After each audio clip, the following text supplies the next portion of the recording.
All right, everybody. Third job this weekend. Unexpected, but that's cool. We're going to do it anyway.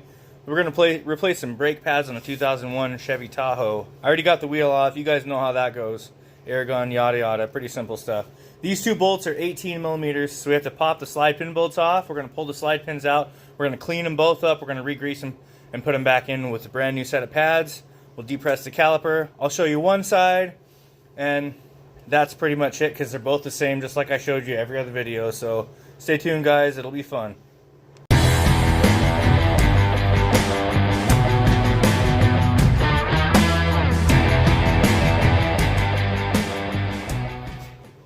So these are your slide pins, what they look like.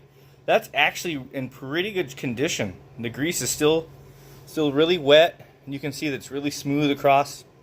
You can see it's really smooth across it. It's still pretty wet. We're going to clean all that off and put brand new grease. I do it every time regardless of how I think the condition is. It's just what you do. It's maintenance. Our boots are in good shape. They're not cracked or anything up here, so we're not going to have to worry about dirt or anything else getting in there and getting over all the new nice grease and stuff. So now we're just going to pry this back. We'll hang it up out of the way and we'll pull the pads off. Or I got a bunch of these. They work pretty good. Just pull it back like that. Sometimes they're a little more difficult. This one doesn't seem to be giving me too bad of a hard time. Just be really careful. Remember that trick I taught you a while ago? If it gives you a guff, give it a little press. Just be careful. Alright, so yeah, the caliper, what happened was, those little nodules there, it sits behind that. So you have to kind of either pry back a little bit on the top of the caliper, or just grab it and try to press it evenly. And once it wiggles loose out of there, it should come right out. These just come off like so. Pretty simple. They gave us brand new hardware, so we're going to use that and put it back in. One of those will do. Pop it up over there. Let's grab and compare. So they're shaped differently for the top and bottom. So this is the bottom one. Let's press it back in until it fits. Throw it away. We're going to match this one, which we know the ones we were looking at before, just like it. So that's it.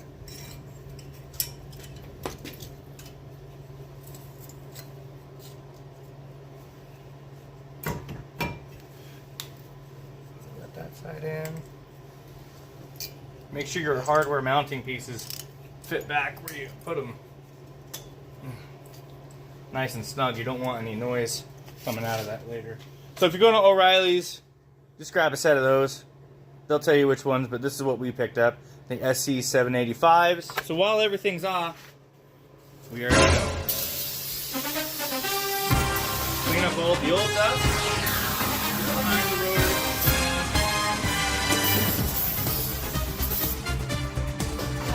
rotor. Like that. Easy. I wonder if that was the back. What could have been?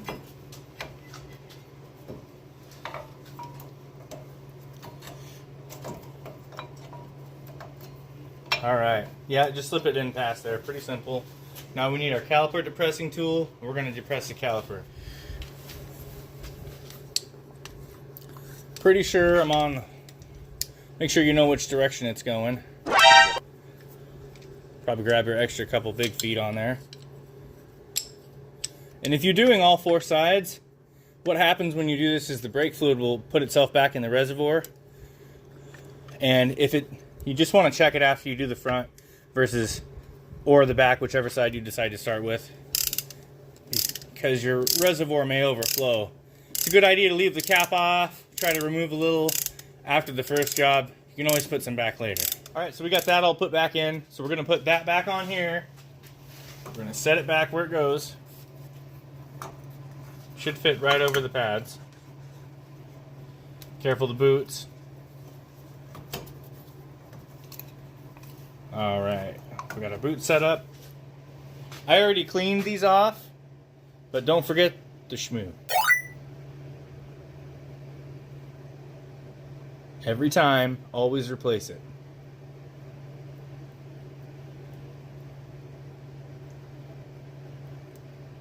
You don't want these locking up and freezing.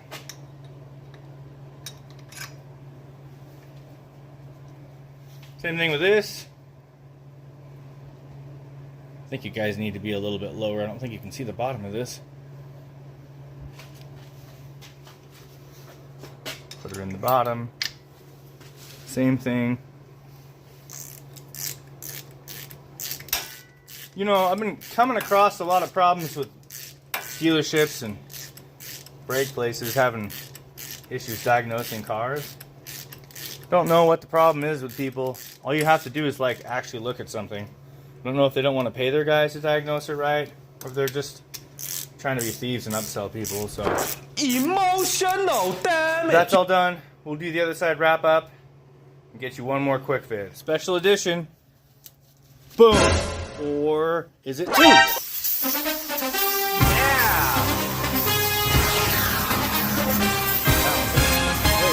A little life left in it. Oh. Just clean that stuff up. You know what to do, guys. Okay, guys, we're going to do some impromptu work on the back brakes. We weren't expecting this. So, those two caliper bracket bolts right down there, the one that holds the whole assembly together, those are 18s. And then there's two up here for the slide pins are 12s, but we have to take the rotor off of this one. You can see that we have another Robert plant in the making here. The screaming rotor. We'll pull it off and get you a better video of it, but because that's the case, this rotor needs replaced. The other one's good, and we're going to do the back brakes too, so guess we're not done. So we've taken the entire assembly off. I set the brake caliper up here. We took the bracket assembly off. I want to show you a couple things before we pull this off. So, yellow should be medium strength Loctite as well. Those are the bracket bolt assemblies. And the slide pin bolts had some blue, which is blue. We have blue, which is medium, so that's going to go back. This is a hat drum, and I'll show you why. Right after I show you why we're replacing it. That right there, that is bad. So, it's going to be replaced. It's a hat drum because inside here is the emergency brake. It pushes on the inside of this hat like a rotor, which means we can just use a caliper depress tool to push those pistons in. If it wasn't like that, you'd need a special tool that twists them back, which I do have, but I'm glad we don't need to use it.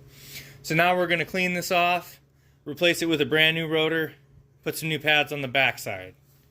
And again, like we did with the right passenger front, we're just going to show you the one side, and then we'll break everything in. So the intervals to break stuff in, I'll tell you at the end of the video. You know!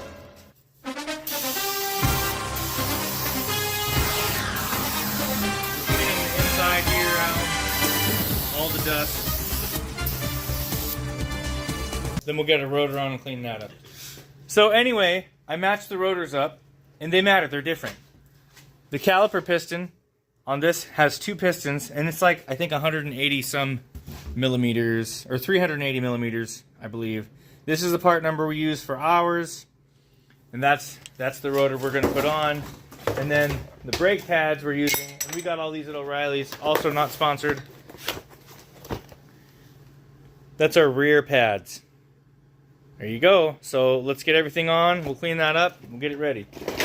Yeah!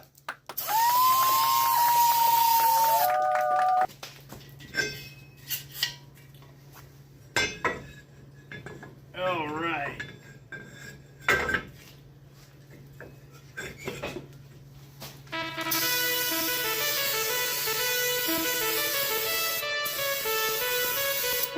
Cool.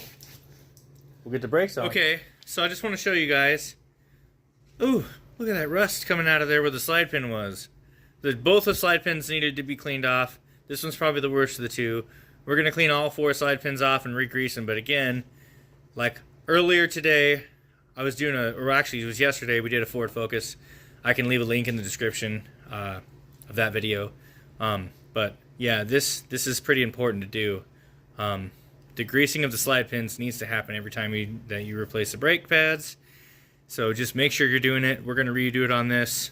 We're going to put this caliper back on with these bolts. We're going to re-grease these slide pins, and we're going to put them both back in here after I clean all that dust out of there. And then we'll put it back on with a little bit of Loctite and a couple of and with our wrench with our 18mm. Alright, so this is back in. I re-greased the slide pins, a couple of 18s, some blue or medium strength thread lock, and then we're going to depress the caliper pistons back in. Ooh, don't tell me they're seized or we're going to have a problem. We're good. Cool. So we replaced those brackets. There's another one inside this you need to replace. Let's put these pads in. Alright. Cool.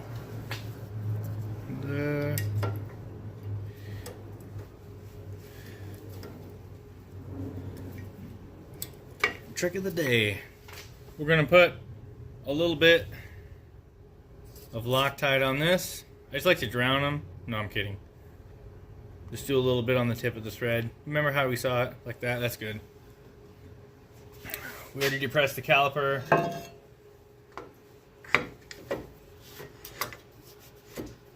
Put it back up.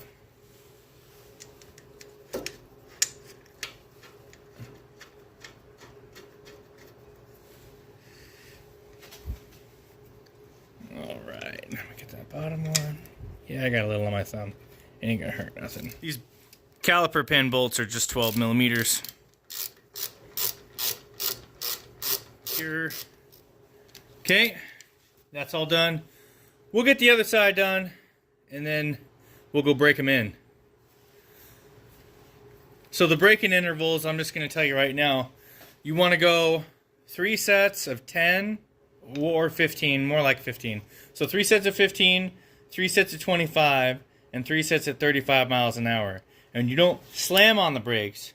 You come to a gradual stop completely and then start up and do it again. But you do it that many times in that order. The 15s, the 25s, then the 35s. This is the way.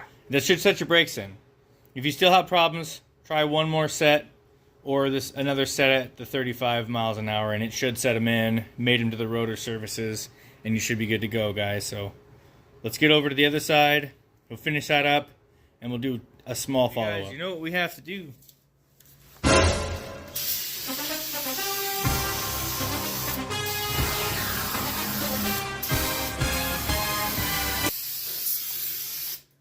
It's good. We'll put the brakes back together. We'll wrap it up. I think this is it for this job, guys. So thanks for watching. Like and subscribe.